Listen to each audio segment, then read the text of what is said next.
Et bonjour tout le monde, j'espère que vous allez tous très bien. Aujourd'hui on se retrouve pour une nouvelle vidéo. On va parler de La Casa de Papel partie 4. Je vais donner mon avis dessus. C'est une vidéo critique, il y aura une vidéo théorie sur les saisons 5 qui arrivera quelques jours plus tard. On va partir tout de suite sans plus attendre parce qu'il y a beaucoup de choses à dire, hein. Je me suis fait la série en une journée, hein, les 8 épisodes. Autant vous dire, je les ai goulés d'un coup. J'avais un mal de crâne à la fin de la journée et du coup c'est pour ça que j'ai pas tourné la critique le soir parce que j'avais vraiment un mal de crâne passé toute la journée dans ta chambre. Mais j'ai pris un plaisir de fou à regarder cette partie 4. On va commencer avec une partie sans spoiler et ensuite une partie avec spoiler. Donc c'est parti. La partie 4 est pour moi 2 fois meilleure que la partie 3. Que ça soit scénaristiquement, je trouve que le scénario est plus poussé. Comme d'habitude, on a le suspense. Et vraiment, ces 8 épisodes, tu les avales d'un coup, hein. À chaque fois, t'as des nœuds dramatiques, t'as des petits rebondissements. Ils savent faire la Casa de Papel, accrocher le spectateur. Ça, ils savent vraiment faire. Et on sent qu'il y a eu une augmentation du budget. On sent que vraiment, depuis que Netflix a racheté la Casa de Papel, à partir de la partie 3, on sent que cette partie 3 et cette partie 4 au niveau de la mise en scène, au niveau du budget, au niveau de l'image et tout, du matos et tout, on sent que vraiment, que ce soit les scènes d'action et tout, elles sont vraiment mieux réalisées. Il y a plus de budget tout simplement et ça se sent dans la série et c'est plus agréable pour les yeux que ces deux premières parties étaient faites bien, mais sans plus. Là vraiment, on a vraiment des scènes d'action qui sont vraiment époustouflantes. La réalisation est là. Et là, ça fait plaisir. Je trouve que cette partie 4 est un petit peu similaire à la partie 2, clairement, où tu as un peu le même délire avec Berlin qui est un peu le chef, et il y a un coup d'état avec Berlin, et pareil dans cette partie 4, t'as un petit peu le même délire, t'as un petit peu le coup d'état, et non, la partie 4 ne sera pas la dernière partie de la Casa de Papel. On pensait tous que cette partie 4 serait une conclusion épique, et ben pas du tout, hein. Il y aura une partie 5, je peux vous le dire, ce n'est pas un spoil, mais il y aura une partie 5, donc d'un côté ça fait plaisir, parce que on ne s'en lasse jamais de la Casa de Papel. Ce qui est super intéressant, c'est que t'as des personnages qui n'étaient pas mis en avant dans la partie 3 qui sont réellement mis en avant dans cette partie 4, donc c'est cool pour le temps à l'écran un petit peu de tous les personnages, c'est un petit peu rééquilibré et ça fait plaisir. On a des personnages que j'ai vraiment eu des coups de cœur, des personnages qui m'ont déplu vraiment. Ce qui est intéressant, c'est que là on a le professeur qui déclare la guerre, hein, ouverte au début de la partie 4 et vraiment on voit un professeur qui a déjà perdu l'amour de sa vie qui est Lisbonne et qui est vraiment dans un état où il doit modifier le plan en cours de route, en cours de braquage. Enfin, c'est la première fois qu'on le voit dans cet état-là et c'est la première fois qu'il doit modifier des choses, qu'il doit changer le plan. Pour moi, c'est un nouveau professeur, c'est une nouvelle facette de son caractère qu'on découvre dans cette partie 4. C'est une des premières fois qu'il ne contrôle plus rien et qu'il va essayer de résoudre problème par problème. On a toujours des flashbacks qui sont hyper intéressants. Il y en a plus que dans cette partie 3, mais je trouve qu'ils sont hyper beaux, émotionnellement parlant, parce qu'on a des flashbacks entre Berlin, Palerme, un moment Berlin avec Tatiana, sa bien-aimée. Il y a une scène où il chante Tia Moti, qui est vachement poignante je trouve, parce qu'on a Palerme à côté qui est assez ému. Palerme, on sait qu'il a des sentiments pour Berlin, et on a le professeur à côté qui est aussi ému. Enfin, ces scènes-là sont vachement émouvantes et je trouve que les flashbacks sont vachement importants pour l'intrigue principale. On va tout de suite passer à la partie spoiler parce que là je ne peux plus attendre, c'est parti. Donc dans cette partie spoiler, on va tout de suite parler du personnage de Palerme, tout simplement Palerme qui m'a plu et qui m'a déplu, parce qu'au début de la partie 4, c'est un petit peu à cause de lui que Gandia s'est évadé, c'est lui qui lui a donné l'astuce de s'évader. C'est un peu similaire un petit peu à Berlin, hein. Il s'inspire beaucoup du personnage de Berlin, il fait un petit peu pareil que dans cette partie 2 parce qu'il y a un coup d'état aussi, comme Berlin et Nairobi dans cette partie 2.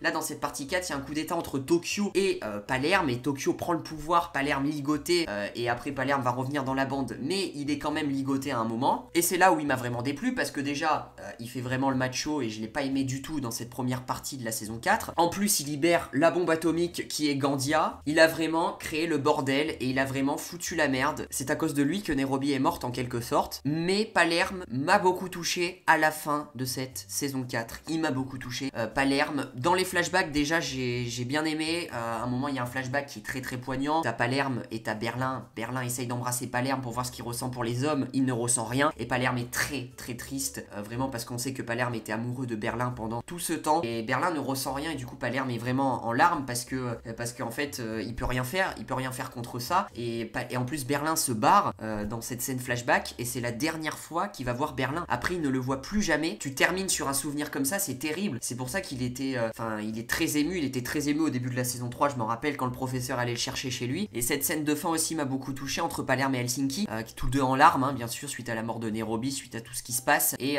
Palerme, voilà, déclare à Helsinki en gros que tout ce boom boom ciao, ces plans juste la soirée, c'était des conneries, hein, avec les mecs. Et Helsinki le savait très très bien dès le début. Il disait je le sais, je le sais. Et cette scène est vachement poignante parce que les deux sont vraiment soudés. Et Helsinki, on sait qu'il a jamais été attiré sexuellement parlant par Nairobi. Et du coup, Helsinki, on sait qu'il est homo et qu'il va se mettre avec Palerme, je pense, dans cette saison 5. Mais vraiment, ces deux personnages, cette relation était forte en émotion. Cette scène était forte en émotion, ainsi que le flashback entre Berlin et Palerme, comme je vous l'ai dit. Donc ouais, Palerme, en fait, m'a déçu au départ. Mais après, tu te rends compte qu'en fait, ok, il a une carapace, il se fait passer pour quelqu'un qui n'est pas en faisant le macho et tout. Mais à l'intérieur, il a un grand cœur, il est hyper sensible. Et je pense qu'il se mettra avec Helsinki. On va ensuite parler d'un gros coup de cœur que j'ai eu pendant cette partie 4. C'est le personnage de Marseille qui m'a touché énormément. Et pour moi, c'est un gros coup de cœur. C'est un homme qui a des principes et des valeurs et qu'on voit vraiment dans cette partie 4 qu'on n'a pas vu dans cette partie 3 là. On l'a mis en avant et ça fait plaisir, tout comme Bogota, je vais revenir tout à l'heure. Mais Marseille, qui est un personnage qui m'a réellement plu. C'est un mec, voilà, qui a aidé le professeur à se sortir un petit peu de ce tragique événement qui était la disparition de Lisbonne. Il l'a aidé tout au long, il l'a retenu quand il fallait le retenir. Il a été présent pour le professeur tout au long de cette partie 4 à l'extérieur pour les opérations extérieures. Et voilà, c'est un mec qui est hyper touchant aussi. Je ressemble un petit peu à Marseille parce que voilà, lui aussi il est très touché par les animaux. Il est très protecteur des animaux. Il racontait dans la voiture un moment une petite anecdote sur lui qu'il avait un chien à l'armée qui était mort parce que il y a des gens bourrés qui lui ont jeté des bières et tout. Enfin un truc, enfin c'est poignant. Quand il racontait ça, il était ému et moi aussi ça m'a vraiment touché beaucoup parce que Marseille c'est quelqu'un peut-être qui est timide et qui parle pas forcément, quoique là dans la partie 4 il parle, mais c'est quelqu'un qui a un grand cœur aussi, qui a des principes et des valeurs et qui ne trahira jamais, mais jamais le professeur. Ça c'est sûr et certain, ça sera le dernier à le trahir. Et c'est mine de rien un mec hyper important pour l'intrigue de cette partie 4 hein. Il avance beaucoup dans l'intrigue, que ce soit les missions et tout qu'il doit faire. Non, Marseille c'est un gros coup de cœur pour moi, il m'a beaucoup touché émotionnellement parlant et donc vraiment c'est un personnage qui m'a extrêmement plu, tout comme Bogota aussi qui est un personnage qui m'a plu hein. Clairement c'est deux gros coups de cœur, ces deux personnages qui comme je vous l'ai dit n'ont pas été mis en avant dans cette partie 3, qui sont vraiment mis en avant à l'écran dans cette partie 4. Bogota pareil, qui est un père de famille, 8 enfants. Tu sens que le mec voilà il a eu du vécu, il est très mature, il a fait des leçons de morale à Denver, que ce soit il parlait des enfants et tout. Denver, il a réconforté Denver, il est là pour les autres, il a le cœur sur la main aussi, c'est un bosseur, c'est un bon mec, c'est vraiment un bon mec Bogota. Et cette relation avec Nairobi, moi ça, enfin j'ai adoré clairement, ils vont super bien ensemble. Vraiment ça m'a attristé que Nairobi meure après parce que Bogota il méritait pas ça, il allait commencer un truc sérieux avec Nairobi et ça me fait chier clairement. Bogota pareil qui a des principes et des valeurs et que j'ai adoré dans cette partie 4. On va vite fait parler des personnages qui m'ont déplu hein. Le personnage de Rio, je vais aller très vite, il m'a cassé les bonbons hein. Rio, que ouais machin, on fait tous braquage pour lui, pour le sortir de la merde parce que Tokyo fait une crise de nerfs machin. Ouais, faites un braquage pour sauver mon mec, on fait un braquage pour sauver ton mec revient hein, Rio revient, et toute la partie 4 Rio a fait que des merdes et c'était le maillon faible de l'équipe. Il était traumatisé, ok ce qu'il a vécu c'est traumatisant, mais pendant toute cette partie 4 il a foutu le bordel. Déjà Gandia il aurait pu lui mettre des balles dans la jambe pour éviter de le faire partir. Il a pas eu les couilles parce qu'il était traumatisé. Et quand Gandia lui a dit oh je suis père de famille, là il tremblait le mec. Enfin Rio voilà, je veux dire il est pas en état de faire un braquage. Moi si j'aurais été le professeur je le mets de côté Rio, mais je fais pas faire de ce genre de choses. Je le mets en mec lambda, pas avec d'armes, rien. En mec qui fait rien. Parce que Rio c'est un danger public. Il est trop influencé, il est trop fragile, il est trop faible et il sera encore trop faible dans cette partie 5. Donc je sais pas comment ils vont s'en sortir avec lui, mais Rio il m'inspire pas confiance, il m'a très déçu dans cette partie 4. Déjà dans cette partie 3 il a rompu avec Tokyo. Pourquoi tu rompes avec Tokyo? Déjà comme dit Denver c'est une Maserati Tokyo, et déjà pourquoi tu casses avec Tokyo en plein milieu d'un braquage et tu sais que dans ta tête si tu casses avec Tokyo ça va créer des tensions dans toute l'équipe et ça va foutre le bordel et ça va pas faire avancer l'état du braquage. Donc ça aussi il agit, mais au moment en fait il réfléchit pas aux actes, aux conséquences derrière qui peut se passer, il agit directement sur le moment et ça montre sa jeunesse et pas son manque de maturité. J'espère qu'il va changer parce que là vraiment il m'a déplu. Tokyo quant à elle vraiment a vraiment joué son rôle, vraiment a été normale, voilà, elle m'a plu aussi. Elle a été impactante quand il fallait. À un moment elle était patronne, hein, elle était chef à un moment des opérations quand Palerme était ligoté. Elle a su bien emmener l'équipe, elle est toujours là moralement, elle connaît vraiment bien l'équipe et elle est vraiment complète avec le professeur. À un moment elle a bien dit au professeur une ou deux remarques. Enfin vraiment tu sens que le professeur et Tokyo sont vraiment tous les deux liés entre guillemets. Tokyo c'est les faiblesses du professeur, le professeur c'est les faiblesses de Tokyo, et que ces deux se complètent vachement bien et qui forment une super équipe et qui pour moi c'est le noyau dur de cette bande. Je vais pas faire tous les personnages, mais le personnage de Denver aussi un peu plus important dans cette partie 4 qui m'a plu aussi. Denver était vraiment cool, malgré que parfois il craquait de nerfs et de violence aussi. C'est pour ça que Monica s'est éloignée de lui, mais à la fin de la partie 4, je pense ils vont se remettre en couple, donc ça c'est cool. Arturo Roman m'a déçu énormément, hein, cette partie 4, hein. Dans cette partie 3 il était re-rentré dans la banque pour aller voir Monica, pour savoir si leur enfant allait bien, tout simplement, et pour prendre des nouvelles de Monica. Il s'est pris une bâche par Monica, et Arturo est resté otage encore, et là commence à faire le violeur. Voilà, il est passé de un petit Arturito que j'aimais bien dans cette partie 1, partie 2, qui était fun, qui était comique, qui emmerdait parfois les braqueurs, mais sans forcément aller trop loin, qui était vraiment dans la victimisation totale, mais du côté humoristique, un Arturito violeur. Voilà, clairement c'est un violeur dans cette partie 4. Il a violé une dame, là,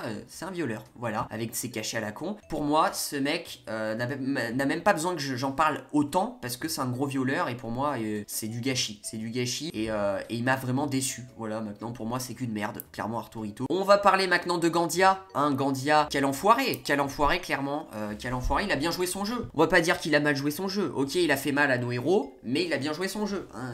Il a fait son taf, c'est-à-dire qu'il a semé la zizanie, il a tué Nairobi, et il est toujours vivant ce connard, hein. Il est toujours vivant à la fin de la partie 4. Gandia, moi ce que je comprends pas chez ce personnage, c'est qu'il dit avoir des principes et des valeurs en disant, genre à un moment il capture Tokyo, il dit non mais moi je tue pas les gens. Tokyo lui dit pourquoi tu me tues pas? Il dit non mais je tue pas moi.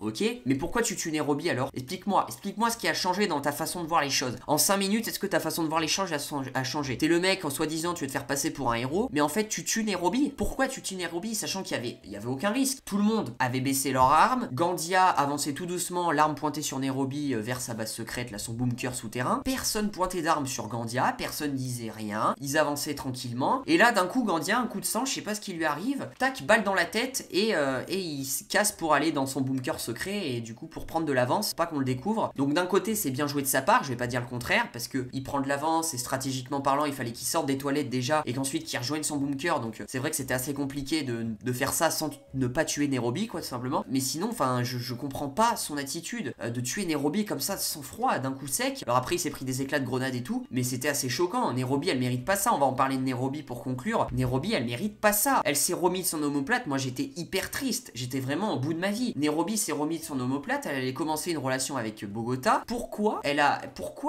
Nairobi? Pourquoi Nairobi? En plus il y avait des flashbacks avec le professeur en disant qu'il pourrait faire par le biais de la PMA ou je sais pas quoi un enfant à deux, sans baiser, mais par le biais du spermato, enfin bref, vous m'avez compris. Elle avait plein de nouveaux projets, son fils elle allait peut-être le revoir quand elle sortirait plus tard, elle allait se mettre avec Bogota, donc vraiment Nairobi allait avoir pas mal de choses importantes, et elle allait avoir une nouvelle vie, elle se remettait de sa balle prise à l'omoplate. Enfin, moi j'étais super content, et ils auraient pu prendre un autre personnage comme Rio par exemple. Moi j'en ai rien à foutre de Rio, faites-le crever, moi ça me fait rien. Mais pourquoi Nairobi, bordel? Putain, c'est vraiment le bouc émissaire, Nairobi, on s'en prend tous à elle à chaque fois. Mais laissez-la tranquille, bordel. Là les scénaristes ils ont un peu merdé, parce que franchement Nairobi elle a eu sa part de malchance. Ça sert à rien de la remettre dans le paquet, quoi. Pourquoi? Là je suis assez déçu des scénaristes déjà. Je trouve c'est un mauvais choix scénaristique de refaire crever Nairobi, comme quoi sa destinée c'était la mort, hein, clairement. Moi ça me déçoit, parce que ça me fait chier, clairement. Nairobi c'est un des personnages que je kiffe le plus, et là qu'elle meurt comme ça, en plus, enfin elle meurt comme une merde, quoi. On lui tire une vieille balle dans le crâne, alors qu'on sait que mentalement elle est forte, elle allait s'en sortir et tout. Enfin moi, tout le monde était choqué, ça c'est sûr, mais moi ce qui me saoule c'est que Gandia reste en vie là à la fin de cette partie 4. Mais tuez-le, je sais pas, faites quelque chose. Enfin franchement, si les scénaristes, dans la dernière saison, je sais pas à laquelle ça sera, si les scénaristes laissent Gandia en vie, je pète un câble, clairement. Déjà je suis en train de péter un câble sur ce sujet là, donc Gandia s'en sort bien, il est content et tout, mais Nairobi est morte. Non mais c'est incroyable.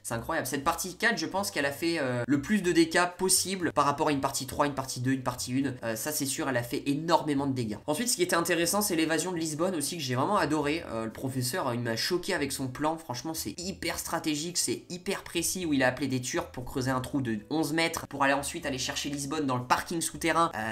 Franchement c'est vachement bien joué de sa part, et franchement c'est là où tu dis que le professeur, même dans des états où il est pas à son top de la forme, il te sort des plans incroyables, il te sort des trucs waouh. Il a su ramener Lisbonne dans la banque avec l'hélicoptère aussi, elle est revenue avec l'hélicoptère et tout. Enfin franchement bien joué. Alors pourquoi Lisbonne est retournée à la Banque d'Espagne et pourquoi elle a pas rejoint le professeur, ça j'en sais rien. Vous allez me dire bon elle rejoint les autres, mais pourquoi elle est venue avec les autres, je sais pas quel est le plan du professeur d'avoir remis Lisbonne dans la banque. banque. Moi je l'aurais plutôt mis avec le professeur du coup, pareil. Mais peut-être que Lisbonne maintenant est vraiment un maillot important de l'équipe et du coup c'est pour ça qu'elle est rentrée dans la Banque d'Espagne. Et on va se terminer avec, du coup, le cliffhanger de cette partie 4. Voilà, pour terminer cette vidéo. Le professeur et Alicia Sierra. Cette scène de fin montre tout simplement qu'il y aura une partie 5 où Alicia Sierra, elle est recherchée par les flics parce que, en fait, elle fait de la merde et tout. Enfin, elle a fait de la torture à Rio et tout. Elle est recherchée par les flics maintenant par Tamayo. Et du coup, elle se déguise, voilà, elle est en mode enquêtrice solo. Et elle va retrouver le professeur. Voilà, Alicia a trouvé le professeur et tu sens que cette fille, elle est quand même ultra compétente, ultra intelligente et qu'elle aura quand même bien fait chier le professeur. Maintenant, elle se retrouve contre les flics, Alicia aussi, comme le professeur. Et elle pointe une arme sur le professeur à la fin de la partie 4. Ça me fait penser un petit peu à un même cliffhanger à la Lisbonne, fin de partie 3, où on pointe une arme sur elle comme Suarez. Sauf que là, c'est Alicia sur le professeur. C'est l'inverse, on va dire. Donc, je sais pas comment ça va se passer. Je vais faire une vidéo théorie partie 5. Comment ça va se dérouler. Je pense qu'ils vont s'allier parce que Alicia est recherchée dans tous les cas. Je pense pas que Alicia va tuer le professeur de sang-froid. Certes, elle nous pointe l'arme fin de partie 4 en disant je vais te buter, espèce de fils de pute. Mais c'est toujours les grands mots pour nous teaser un truc qui va pas se passer. Je pense qu'ils tous les deux vont faire équipe. J'en parlerai dans une vidéo. Mais voilà. Mais en tout cas, Alicia, j'en étais sûr. Je me suis dit, ça peut pas. Je regardais le dernier épisode. Je me suis dit, putain, il reste 5 minutes. Je me suis dit, mais tout se passe bien. Lisbonne revient à la banque et tout. Alicia, on l'a vu tout à l'heure, elle recherchait une route et tout. Enfin, je sais pas ce qu'elle fait. Est-ce que nana. Et je me suis dit, ça peut pas se terminer comme ça. C'est pas possible. Et là, on voit une scène du professeur dans son bunker. Et là, même sans voir Alicia, je savais qu'elle allait arriver. Je le savais. C'est pas possible qu'on termine sur ça. Et bien sûr, on la voit après en fond là-bas. On fait un focus sur elle. Et elle arrive, elle pointe son arme et tout. Et le professeur surpris et tout. Je le savais. C'était obligé. Ça pouvait pas terminer sur une note positive. Et cela montre que La Casa de Papel n'est pas finie comme série. Même si l'acteur du professeur, je crois que c'est Alvaro Morte, avait dit je ne sais pas s'il y aura de saison 5. Personnellement, il faut que chaque personnage ait une fin. Hein. Il faut qu'il y ait toute bonne chose ont une fin, entre guillemets, il avait déclaré. Donc lui, il était pas tellement chaud pour une partie 5. Mais là, réellement, il y aura une partie 5. Hein, clairement, au vu de ce cliffhanger, tu ne peux pas dire voilà, c'est la fin de La Casa de Papel. Merci à tous d'avoir suivi pendant 4 ans cette série qui était passionnante. Vraiment, je vous aime. Ciao, ciao. Non, tu peux pas faire ça. Voilà, donc Alicia Sierra, vraiment un mot à dire. Elle a encore été monstrueuse dans cette partie 4. Malgré qu'elle soit recherchée par les flics, elle est quand même 6 fois plus compétente que Lisbonne à l'époque quand elle recherchait le professeur. Hein. On va pas se le cacher. Alors, faut m'expliquer quand son bébé va accoucher, Alicia, parce qu'on dirait qu'elle l'a eu pendant une éternité. Je pense qu'à un moment, elle va aller à la maternité. C'est pas possible parce que là, son ventre, il va exploser. D'ailleurs, je me demande comment elle fait pour marcher, pour enquêter comme ça. Enfin, la meuf, elle est surhumaine, quoi. Mais donc, voilà, c'est la fin de ma critique sur la partie 4 de La Casa de Papel. Je peux pas faire une vidéo de 50 minutes. J'aurais pu parler de d'autres personnages, de d'autres faits, de d'autres choses. Mais je vais pas faire une vidéo de 40 minutes parce que ça va être trop long. Si vous voulez me poser des questions, il y a les commentaires pour ça, il y a les réseaux sociaux. Voilà, je répondrai amplement à vos commentaires. Je vais sortir une vidéo sur les théories de la saison 5, mes théories que je pense pour cette partie 5. N'hésitez pas en tout cas à lâcher le petit pouce bleu, à vous abonner, activer la cloche des notifications pour ne rater aucune de mes vidéos. Dites-moi dans les commentaires, vous, ce que vous en avez pensé de cette partie 4 de La Casa de Papel. Je vous dis à très vite pour de prochaines vidéos. Ciao, ciao.